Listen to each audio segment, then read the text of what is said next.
말씀을 나누겠습니다. 지난주에 우리 성도님께서 자녀가 직접 만든 빵이라고 빵을 하나 갖다 주셨거든요. 그래서 그 빵을 보니까 예전에 한 청년이 생각났습니다. 이 청년이 이제 꿈이 파티스에 빵 만드는 사람인데, 그래서 그 이제 제빵하고 다녀가지고 처음 만들었다고 빵을 하나 가져왔어요. 먹어봅시다. 그 시간에 가져왔어요. 먹어봤어요. 맛이 없더라고요. 왜냐하면 유명한 빵집 만든 빵보다 맛은 없어요. 그 생각하면 당연해요. 왜냐하면 유명한 빵집은 숙련된 기술자가 만드는 빵이고 뭐 처음 만들었으니까 맛이 없겠죠. 근데 그 맛은 혀로 느낄 육적인 맛입니다. 근데 그 빵에는 혀로 느낄 수 없는 영적인 맛이 있었습니다. 이 뭐냐? 정성이고 감사합니다. 목사님 기도해 주셔서 감사합니다. 이끌어 주셔서 감사합니다. 그 마음이 그 빵 안에 있었습니다. 세상 어느 빵집에서 그런 빵을 먹어볼 수가 있겠습니까? 제가 그때 그 청년이 준 빵을 붙잡고 기도했던 기억이 납니다. 하나님, 이 청년을 축복하셔서 하나님 복되게 하시고 꼭 꿈을 이루게 해주세요. 그랬던 기도했던 기억이 있습니다. 그러면서 이제 든 생각은 뭐냐면 이런 거, 하나님의 마음도 나 같지 않으실까 이런 생각했습니다. 우리가 참 부족하잖아요. 우리가 연약합니다. 세상적으로 볼 때도 그렇죠. 하나님 보시기에 우리가 흠투성이죠. 그런데 우리가 비록 맛없는 빵 같은 삶일지 모르지만 정성을 들이고 감사함으로 예배할 때 하나님이 기뻐하시고, 세상적인 평가가 아니라 하나님의 마음으로 기뻐하시고 하나님이 즐거워하십니다. 드리는 정성 때문에 그렇습니다. 드리는 마음 때문에 그렇습니다. 저는 그것이 오늘 맥주절의 정신이라고 생각합니다. 이 맥주절은 수확한 첫 열매를 하나님께 드리는 시기입니다. 첫 열매, 그 속에는 그것을 키운 사람의 정성이 있습니다. 그리고 내가 키웠지만 이걸 결실하게 하신 분은 하나님이야 하는 하나님을 향한 감사의 고백도 있습니다. 그것이 바로 하나님을 기쁘게 하는 것입니다. 하나님은 그런 기쁜 예배를 받고 가르치시려고 이 맥주절을 절기로 정하신 것입니다. 여러분, 지난 6개월 동안 어떻게 지내셨습니까? 좋은 일도 있었을 것이고 좋지 않은 일도 있었을지도 모릅니다. 원하지 않은 삶을 살았을지도 모릅니다. 여러분, 그래도 이 시간 감사하십시오. 감사하는 마음으로 지난 날들을 돌아보시기를 축복합니다. 그것이 하나님이 기쁘시게 합니다. 중동의 붐이 한창일 때 한 남편분이 그 중동을 일하러 갔습니다. 그리고 그 일하는 중에 아내에게 쓴 편지가 있습니다. 제가 그 편지를 읽어드리면 이렇습니다. 여보, 어제는 내가 몰던 덤프 트럭이 뒤집혔다오. 몸은 괜찮은데 트럭이 좀 망가졌어. 나의 과실이라서 변상해 줘야 되니 앞으로 2달 동안은 송금해 줄 수가 없을 것 같소. 본국에서 잘 먹고 잘 사는 사람도 많고 해외에 나와서 시원한 사무실에서 편하게 일하는 사람도 많은데 내 신세가 원망스럽구려 하는 편지를 한국인 아내에게 보냈습니다. 한국인 아내는 믿음이 좋습니다. 그래서 남편에게 이렇게 답장을 썼습니다. 여보, 차가 전복되었는데 또 몸을 상하지 않았다니 얼마나 감사합니까? 또 해외 가고 싶어도 못 가는 사람이 많은데 당신은 건강하게 취업했으니 또 얼마나 감사합니까? 그리고 당신은 막 일이라도 하겠다고 갔는데 운전 경력을 인정받아 중장비를 끌게 돼서 당신 좋아했잖아요. 신세를 한탄하며 불평할 일이 아니라 모두 감사할 일들 뿐이네요. 아멘. 그렇게 해주셨어요. 여러분, 감사와 불평은 한 그릇 안에 담겨있다고 합니다. 감사 따로 불평 따로가 아닙니다. 한 그릇 안에 있습니다.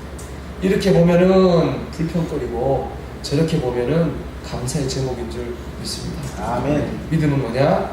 인생이라는 그릇에서 감사를 깨닫는 것이고 감사를 발견하는 것, 그것이 바로 믿음입니다. 그것이 바로 하나님께 축복받는 삶이죠. 우리 아는 찬송 있지 않습니까? 세상 모든 풍파 너를 흔들어 약한 마음 낙심하게 될 때 내려주신 주의 복을 세워라. 두려움없이 항상 찬송하리라. 받은 복을 세워보아라. 크신 복을 내가 합니다. 여러분, 먼저 잃어버린 것들을 계산하기 전에 먼저 받은 복을 발견할 수 있는 여러분 되시기를 축복합니다. 아멘. 그것이 하나님이 기뻐하시는 맥주감사절 예배고, 이제 감사함으로 지난날을 돌아볼 수 있는 게 바로 이 시간 예배하는 사람들의 축복입니다. 여러분, 이 감사의 복을 받으시기를 축원합니다. 두 번째로 맥주절의 메시지는 첫사랑을 회복하는 것입니다. 여러분, 첫사랑을 회복하시는 시간이 되기를 바랍니다. 제가 맥주절 예배를 매년 드리잖아요. 하면서 이런 질문을 던져봤습니다. 이번에 묵상하면서 이스라엘 백성이 그동안 많은 예배를 드렸을 건데, 이스라엘 백성 율법이 정해져 있으니까 수천 년 동안에 아마 맥주감사절 예배를 드렸을 거예요. 그들이 수천 년의 맥주감사절 예배 중에 제일 감격적인 예배는 언제였을까? 한번 그런 생각을 해봤습니다. 그러니까 그 수천 년의 예배 중에 하나님이 제일 기뻐하시고 내가 제일 은혜 많이 받은 맥주감사절 예배는 언제였을까? 그런 생각을 한번 해봤거든요. 여러분, 언제였을까요? 언제 내가 제일 은혜롭고 감격적이었을까요? 첫 예배 맞습니다. 장로님, 첫 예배였습니다. 이스라엘 백성이 애굽에 있었거든요. 그때 그들은 노예였습니다. 일을 열심히 했어요. 근데 그 땅이 자기 땅이 아닌 거예요. 자기 땅이 아니니까 그 땅에 나는 것도 내 것이 될 수 없어요. 죽으라고 일을 했지만 내 것이 없어요. 그들에게 준 하나님의 약속이 뭐예요? 너희에게 땅을 주겠다잖아요. 얼마나 그들이 감동이 됐겠어요. 땅을 주겠다고 하니까. 이제 그들이 그런 약속을 가지고 광야로 나왔지만, 광야에 39년 3개월을 빙글빙글 돌 때 정말 땅을 주실까?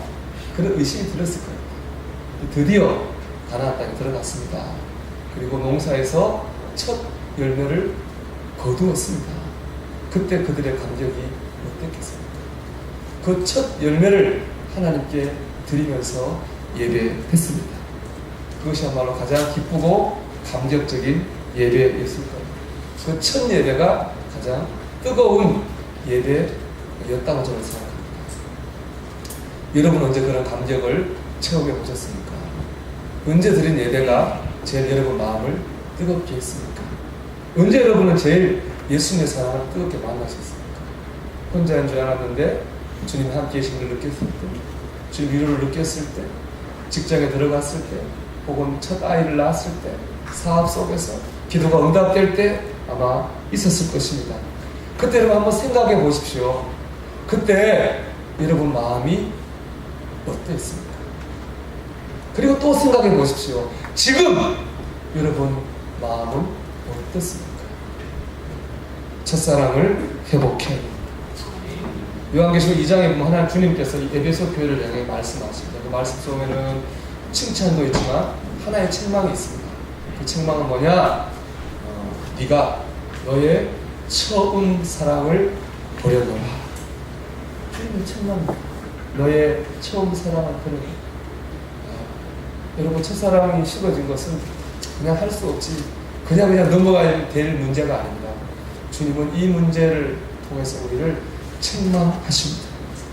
다시 뜨거워지려고 노력해야 됩니다. 이 맥주절은 그 첫사랑을 회복하는 절기입니다. 회복하기를 결심하는 절기입니다. 회복하기 위한 노력을 시작하는 절기입니다. 여러분, 예배하는 일에 더 열심을 내십시오. 여러분, 기도하는 일에 더 열심을 내십시오. 하나님을 믿는 일에 더 은혜 받는 일에 열심을 내십시오. 기도원도 한번 가보십시오. 기도원도 한번 시간 되면 하나도 가보십시오. TV도 한번 가보십시오. 열심히 믿으려고 마음을 결심해 보십시오. 내가 더 뜨거워져야지 앞으로 남은 6개월을 더 잘 살 수 있습니다. 저는 이 맥주절이 보면요, 그 다른 절기와 달라요. 이스라엘 큰 세 개의 절기는 6월절, 수장절, 맥주절인데 6월절과 수장절은 일주일을 지켜요. 일주일 동안 예배하고 행사합니다. 근데 맥주절은요, 단 하루만 지켜요. 하루만 예배해요. 이유가 있습니다. 이 맥주절 때는요, 굉장히 바빠요. 몽봉기입니다. 일주일 동안 모여서 뭐 할 수 있을 만한 시간적 여유가 없어요. 바쁘니까 딱 하루 모여가지고 예배드리고 이제 가는 거예요. 이런 생각 할 수 있지 않습니까?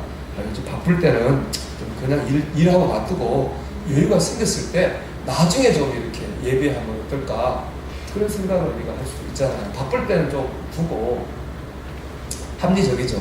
그런데 저는 여기에 맥주절이 가지고 있는 깊은 의미가 있다고 생각합니다. 그건 뭐냐?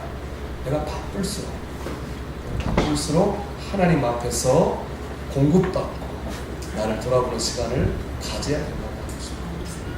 그러니까 바쁜데도 지킨다가 아닙니다. 바쁘니까 지킨다라고 생각합니다. 바쁘니까 지켜야 됩니다. 바쁘고 힘드니까 예배해야 됩니다.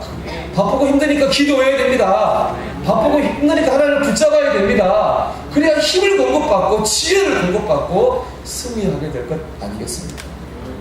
여러분 바쁘니까 기도해야 되는 것, 이게 바로 맥주절의 정신입니다.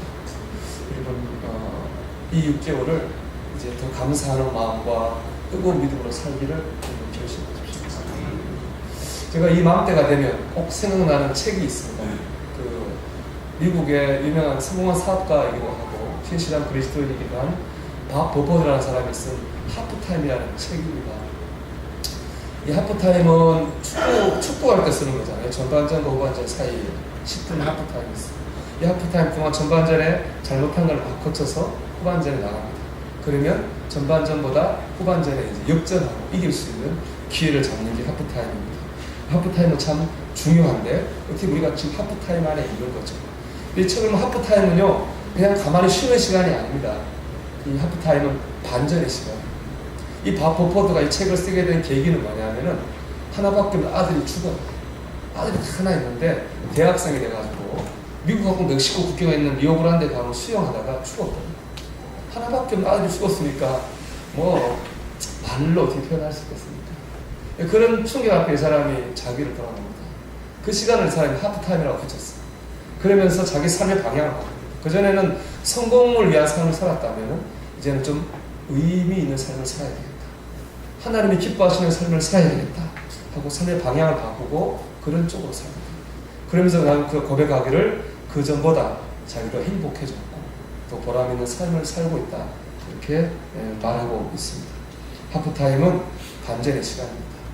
우리 지난 1월달부터 6월달까지 여러분 안에 어려움도 있었겠죠. 그런데 우리가 이 시간이 이제 반전이 나길 원합니다. 감사함을 가지고 뜨겁게 주님을 바라보는 가운데 여러분 남은 6개월 동안에 어려웠던 것들이 형통하게 되어지는 그런 반전의 역사가 있기를 주 이름으로 축원합니다. 또 하나 하프타임은요, 그 책을 보면 잘 되는 걸 더 잘 되게 하는 시간입니다. 그 책에 보면 소개하는 이론이 하나 있는데 찰스 엔젤이라는 사람이 쓴 이론인데 지속적 성장 이론. 이게 뭐냐면 사람이 잘 될 때 자기를 변화시키면 더 잘 된다는 거예요. 이 지속적 성장 이론입니다. 근데 그런 사람이 없어요. 그걸 얘기하는 게 왜냐하면 사람이 잘 되고 아무 일도 없으면 변하려고 하지 않습니다. 뭔가 안 되고 어려워야 변하려고 하거든요. 그러니까 정말 그런 사람은 훌륭한 사람이죠. 근데 잘 될 때 자기를 더 변화시키려고 하면 더 성장한다는 것입니다. 지난 6개월 동안 여러분 평안하고 아무 일 없었다면 그대로 살지 말고 그래도 더 감사함으로 그래도 하나님을 붙잡으려고 할 때 우리의 삶이 더 지속적으로 성장하는 역사가 있게 될 줄 믿습니다. 아멘. 사랑하는 여러분, 감사하는 마음으로 지난 6달을 바라보십시오. 그리고 앞으로 6달 내가 뜨거움을 가지고 하나님 앞에 서야 됩니다. 그런 중심을 붙잡으십시오.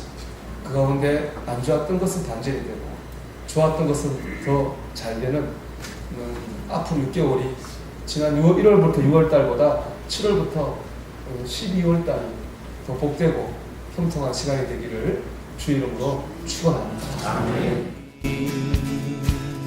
지으신